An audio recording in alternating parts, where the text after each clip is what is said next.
Good morning students. आशा है आप सभी स्वस्थ होंगे। आज हम करेंगे टॉपिक नंबर 13, महात्मा गांधी और राष्ट्रीय आंदोलन। लेकिन टॉपिक शुरू करने से पहले मैं आपको कुछ बहुत ज़रूरी चीज़ याद दिलाना चाहती हूँ। मुझे उम्मीद है आप पहले से ही ये सब कर रहे होंगे, लेकिन फिर भी याद दिलाना अच्छा है ताकि हम इन चीज़ों को भूलें नहीं। देखिए, आजकल कोरोना महामारी से हमारा देश ग्रस्त है, बहुत तेज़ स्पीड से फैल भी रही थी। अब तो थोड़ा सा कंट्रोल में है दिल्ली में। क्योंकि आप लोगों ने सब ने इसमें साथ दिया है। सभी जो दिल्ली वासी हैं उन्होंने इसमें साथ दिया और मास्क का प्रयोग किया। तो कोरोना से बचाव के लिए हमने क्या काम करने हैं वो मैं सबसे पहले आपको बता रही हूँ। हाथों को आपने बार बार साबुन से या पानी से धोना है, साबुन और पानी से धोना है और सैनिटाइज़र का इस्तेमाल करना है। जब भी अगर आपको खांसी या छींक आती है तो आपने डिस्पोजेबल टिश्यू का इस्तेमाल करना है। इस्तेमाल किए टिश्यूज़ को आपने फेंक देना है। टिश्यूज़ अगर आपके पास नहीं है तो छींकते या खांसते वक्त अपने बाजू का इस्तेमाल करिए। दिखाया है ना फ़ोटो में। बिना धोए अपनी आँखों, नाक और मुंह को ना छुएं।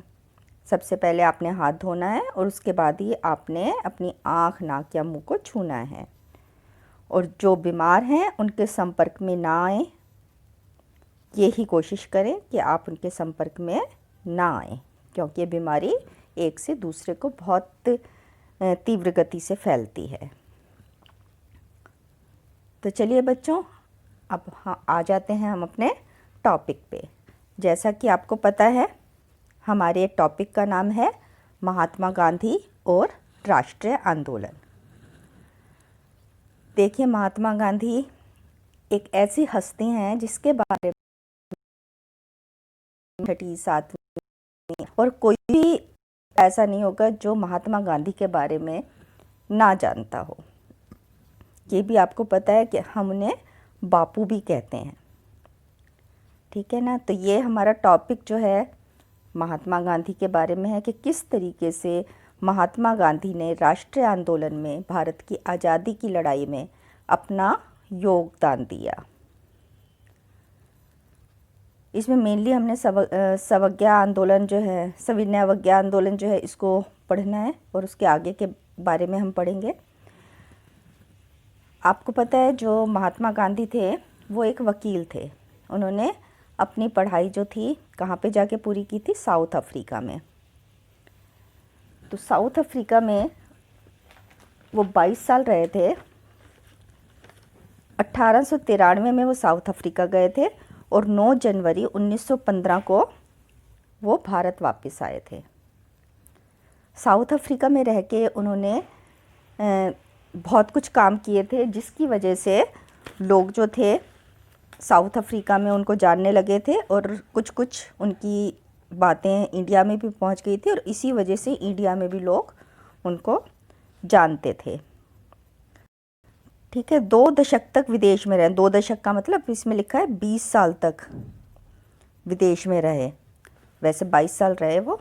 1915 में मोहनदास करमचंद गांधी अपनी गृहभूमि भारत वापस लौटे। कब लौटे थे? 1915 में। इन वर्षों का ज़्यादातर हिस्सा उन्होंने दक्षिणी अफ्रीका में बिताया। यहाँ वे वकील के रूप में गए थे। बाद में वे वहाँ रहने वाले भारतीय समुदाय का नेता बन गए थे। इतिहासकार चंद्रन देव सेन के अनुसार दक्षिणी अफ्रीका ने ही गांधी जी को महात्मा की उपाधि दी। दक्षिणी अफ्रीका में महात्मा गांधी ने पहली बार सत्याग्रह के रूप में विख्यात अहिंसात्मक विरोध करने के अपने खास तरीके का इस्तेमाल किया। वहाँ उन्होंने विभिन्न धर्मों के लोगों के बीच सौहार्द बढ़ाने का प्रयत्न किया और उच्च जातीय भारतीयों को निम्न जातीय तथा महिलाओं के प्रति भेदभाव वाले व्यवहार को त्याग देने का अनुरोध किया। तो ये सारे काम किए थे उन्होंने दक्षिण अफ्रीका में। क्या क्या काम किए? जो विभिन्न धर्म के लोग थे उनके बीच में सौहार्द बढ़ाने का प्रयत्न किया और जो निम्न जाति की महिलाएं थी उनके प्रति, और जो भारतीय लोग थे निम्न जाति के, उनके प्रति भेदभाव का व्यवहार होता था उसको भी त्याग देने का अनुरोध किया। इसके लिए आप जो है, अगर एक मूवी थी बनी थी गांधी मूवी, उसको देखें तो आपको बहुत अच्छी तरीके से चीज़ें उसमें दिखाई देंगी। एक बार गांधी जी जो थे वहाँ पे रेल में यात्रा कर रहे थे, उनके पास टिकट भी था फर्स्ट क्लास का साउथ अफ्रीका में, लेकिन क्योंकि वो इंडियन थे, उनको ब्लैक माना जाता था, तो वहाँ के लोगों ने उनको ट्रेन से धक्का दे दिया। क्यों? जबकि उनके पास टिकट भी था, क्योंकि वहाँ पे रंग भेद की इतना ज़्यादा फैला हुआ था कि वो उन्होंने उनको फर्स्ट क्लास में बैठने नहीं दिया।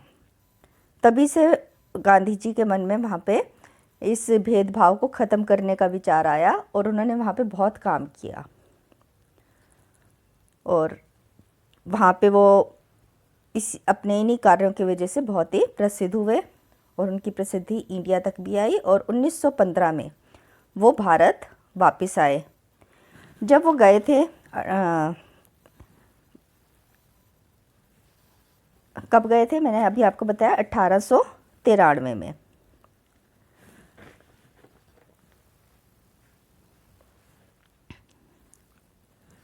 तब भारत जो था उस टाइम के जैसा नहीं था जबकि वो वापस आए थे। जब वो गए थे 1893 में तो इंडियन नेशनल कांग्रेस नहीं बनी थी, लेकिन जब वो 1915 में भारत वापस आए 22 साल के बाद, तो इंडियन नेशनल कांग्रेस बन चुकी थी और 1905 से 1907 के स्वदेशी आंदोलन के जरिए उसने अपना व्यापक रूप जो है मध्यम वर्गों के बीच अपनी पहचान बना ली थी।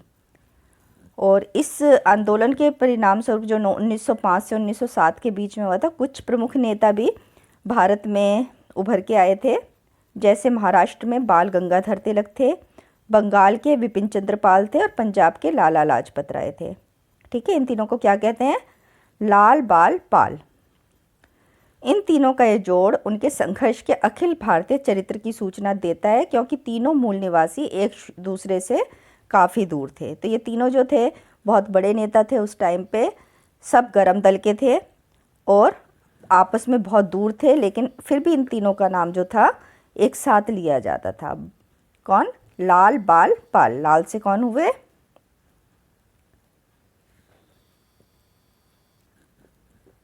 लाला लाजपत राय, बाल से बाल गंगाधर तिलक और पाल से विपिन चंद्र पाल।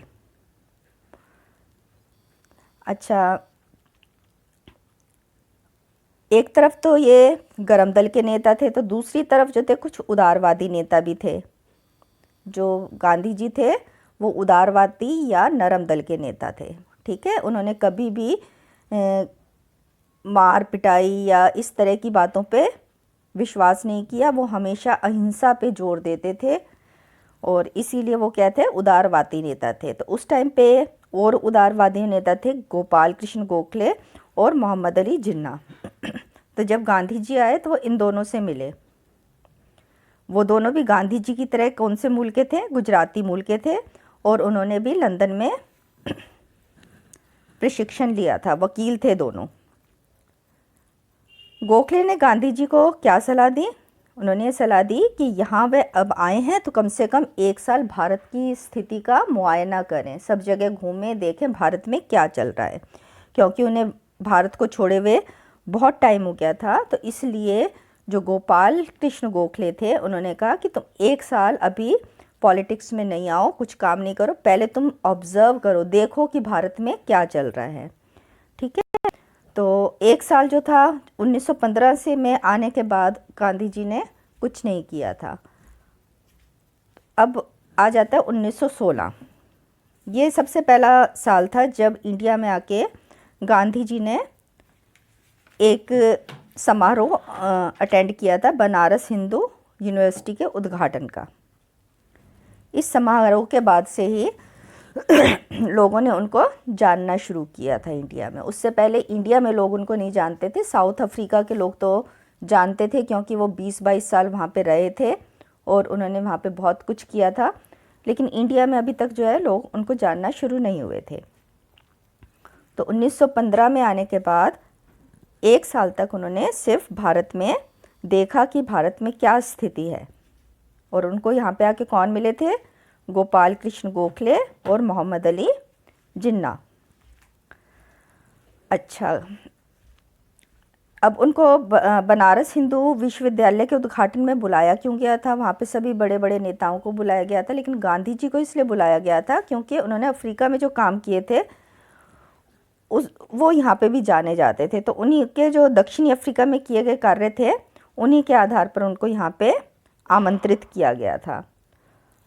अच्छा, अब क्या हुआ, समारोह में जो लोग आए थे काफ़ी बड़े बड़े लोग थे और इसमें जो थी और कौन आए थे? एनी बसंत भी आई थी, कांग्रेस के नेता आए थे और अमीर प्रतिष्ठित लोग भी आए थे। लेकिन जितने भी लोग थे, किसी ने भी अपने भाषण में गरीबों का नाम नहीं लिया, ना ही जो गरीब लोग थे, मज़दूर लोग थे, वो उस समारोह में उपस्थित थे। तो गांधी जी को ये बात जो थी छू गई। तो जब गांधी जी की बारी आई तो उन्होंने मज़दूर गरीबों की ओर ध्यान न देने के कारण भारतीय विशिष्ट वर्ग को आड़े हाथों लिया। उन्होंने कहा कि बनारस हिंदू विश्वविद्यालय की स्थापना निश्चय ही अत्यंत शानदार है, लेकिन उन्होंने वहाँ धनी तथा बने सवरे भद्रजनों की उपस्थिति और लाखों गरीब भारतीयों की अनुपस्थिति के बीच की विषमता पर अपनी चिंता प्रकट की। ठीक है, तो इस तरीके से उन्होंने अपने को एक नेता घोषित कर दिया। जो टॉपिक का नाम है स्वयं की उद्घोषणा करता नेता, तो किस तरीके से किया था? जब बनारस हिंदू यूनिवर्सिटी में समारोह में गए तो जितने भी नेता आए थे, कांग्रेस के बड़े नेता और बहुत और बड़े बड़े लोग आए, लेकिन वहाँ पे कोई भी मज़दूर, किसान या गरीब लोग नहीं थे।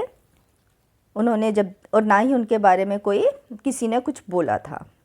तो जब गांधी जी की बारी आई तो उन्होंने उनका जिक्र किया और अब उन गरीब मज़दूरों की ओर सबका ध्यान दिलाया। उन्होंने क्या कहा?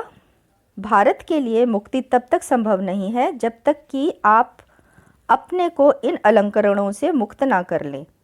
इन्हें भारत के हम वतनों की भलाई में ना लगा दें। इन्होंने आगे कहा कि हमारे लिए स्वशासन का तब तक कोई अभिप्राय नहीं जब तक हम किसानों से उनके श्रम का लगभग संपूर्ण लाभ स्वयं अथवा लोगों को ले लेने की अनुमति देते रहेंगे। मतलब हमें किसानों का लाभ नहीं उठाना है, ना खुद उठाना, ना औरों को उठाने देना है। ठीक है, हमारी मुक्ति केवल किसानों के माध्यम से ही हो सकती है। ना तो डॉक्टर, ना वकील, ना ही जमींदार इसे सुरक्षित रख सकते हैं। बनारस हिंदू विश्वविद्यालय की स्थापना भारतीयों के लिए एक उत्सव का अवसर था, क्योंकि इसे भारतीय धन तथा भारतीय प्रयासों से एक राष्ट्रवादी विश्वविद्यालय के रूप में स्थापित किया गया था।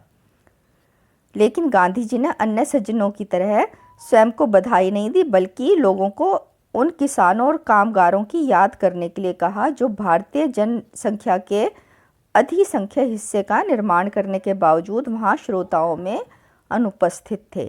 ठीक है ना, उस टाइम पे किसान बहुत ज़्यादा थे, लेकिन वो और गरीब मज़दूर बहुत ज़्यादा थे इंडिया में, लेकिन वो उस समारोह में उपस्थित नहीं थे।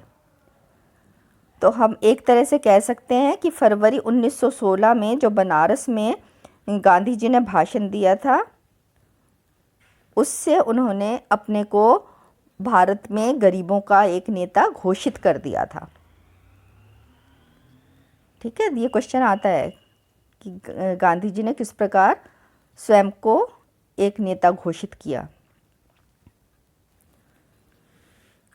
अच्छा, उसके बाद क्या हुआ? दिसंबर 1916 में लखनऊ में कांग्रेस का वार्षिक अधिवेशन हुआ। इस अधिवेशन में बिहार के चंपारण क्षेत्र से आए किसान ने उन्हें वहाँ अंग्रेज नील उत्पादकों द्वारा किसानों के प्रति किए जाने वाले कठोर व्यवहार के बारे में बताया।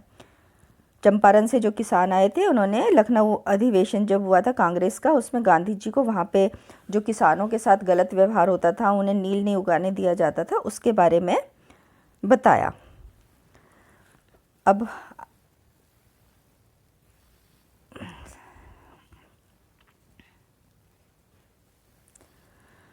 आ जाता है असहयोग आंदोलन की शुरुआत और अंत।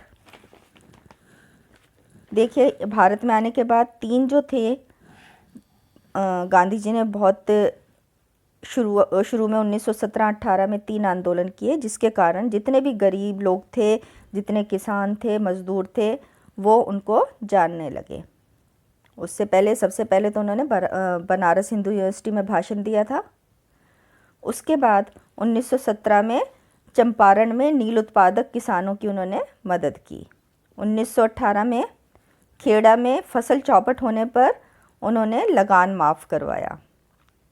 1918 में अहमदाबाद मिल थी, वहाँ पे कपड़े की मिल मज़दूरों के लिए भी उन्होंने आंदोलन किया। तो इस तरह ये 3 आंदोलन जो थे 1917-18 में जो उन्होंने किए, उससे वो सभी भारतीय मज़दूर, किसान वर्ग इन सब में फेमस हो गए। वो सब उनको जानने लगे, उनके ऊपर सभी गरीब मज़दूर और किसान जो थे उनका विश्वास हो गया। और इसके साथ साथ जितने भी और बड़े नेता थे, क्योंकि लोग उनके पीछे थे अब, इसलिए गांधी जी को वो भी जानने लगे और उनको इम्पोर्टेंस देने लगे।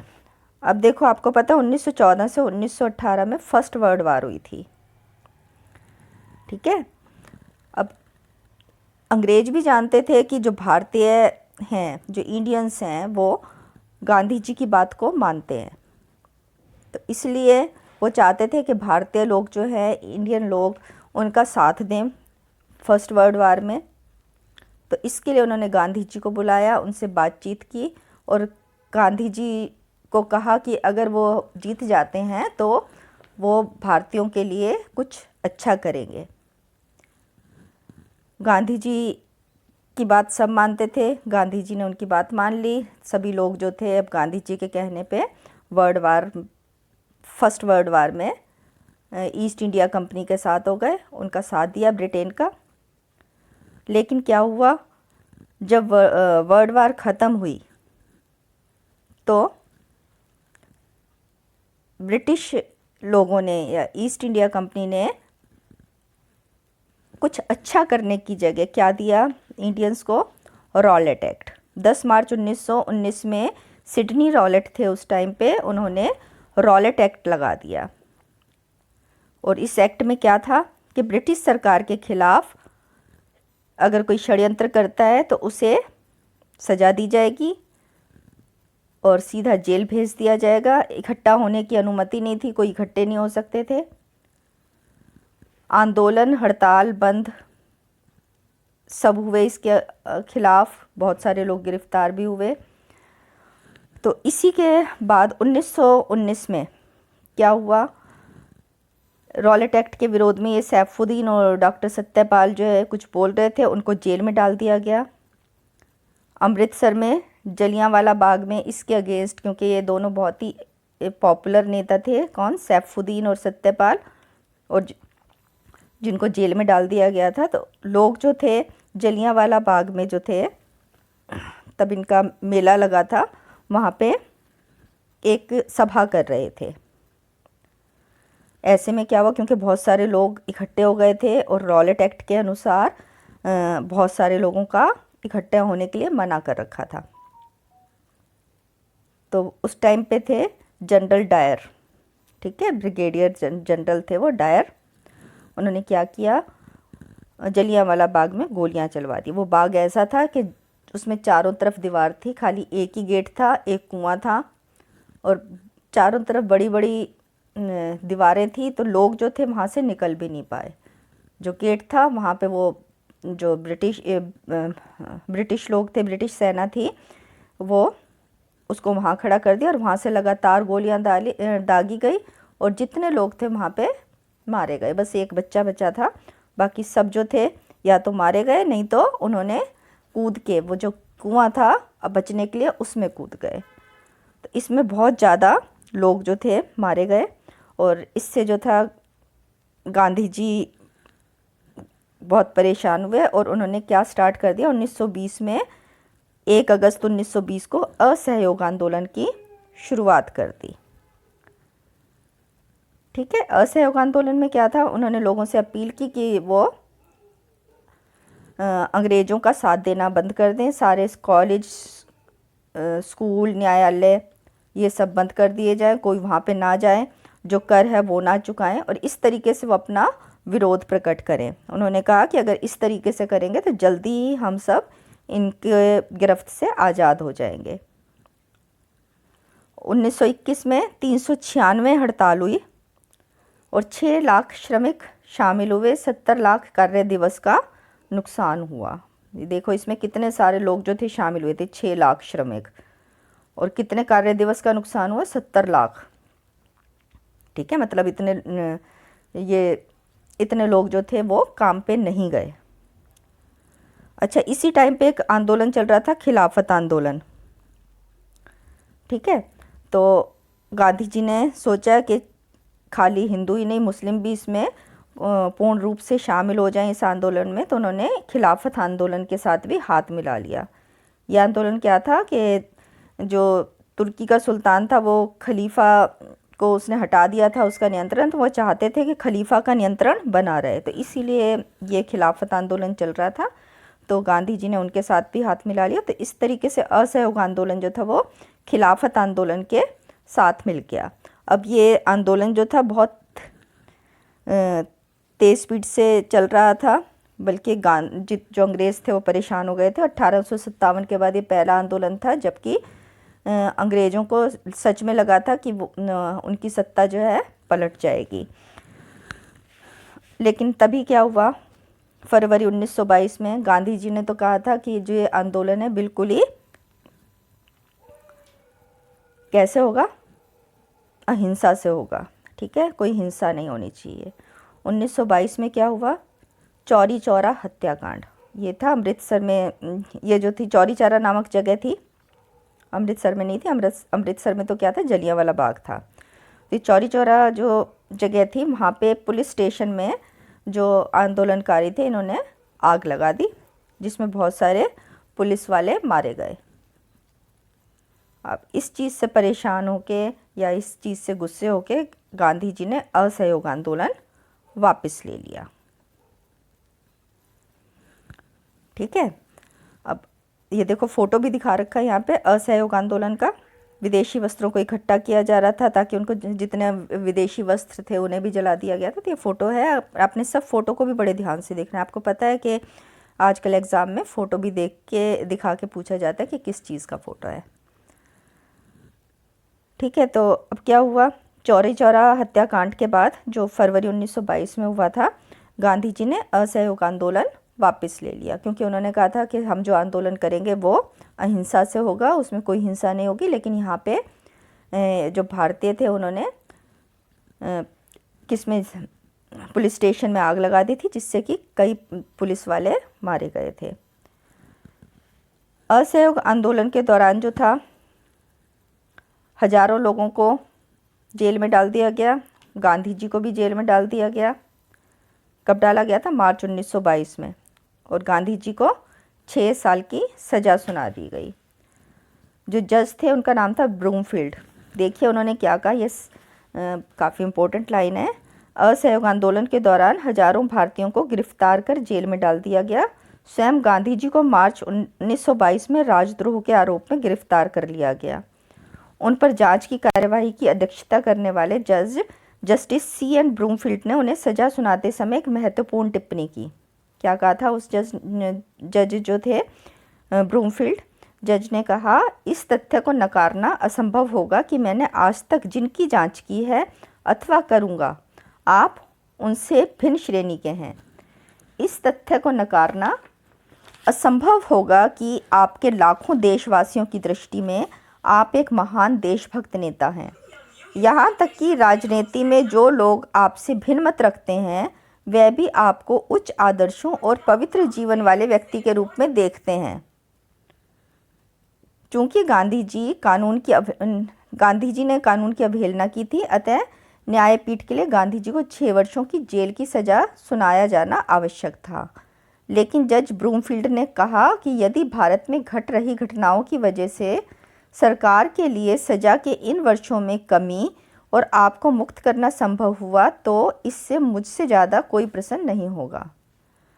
मतलब जज ने, जो ब्रूमफील्ड थे, उन्हें 6 साल की सज़ा दी, लेकिन उन्होंने कहा कि मैंने आप जैसा व्यक्ति को कभी ऐसी सज़ा नहीं दी है और मैं चाहता हूँ कि आपकी सज़ा कम हो जाए। अगर आपकी सज़ा कम हो गई तो मुझसे ज़्यादा प्रसन्न कोई नहीं होगा। ठीक है, तो बच्चों आज के लिए इतना ही काफ़ी है। इसके बाद 1922 में किस तरीके से गांधी जी जननेता बने वो हम अगले वीडियो में पढ़ेंगे। चलो तब तक के लिए धन्यवाद। इतना आप जो है अपनी बुक में से रीड करेंगे और इसके बाद आपने बुक के जो क्वेश्चन हैं इससे रिलेटेड वो मैं आपको दूंगी, वो भी आपने करने हैं। देखिए इस कौन सा क्वेश्चन आ जाता है इसमें।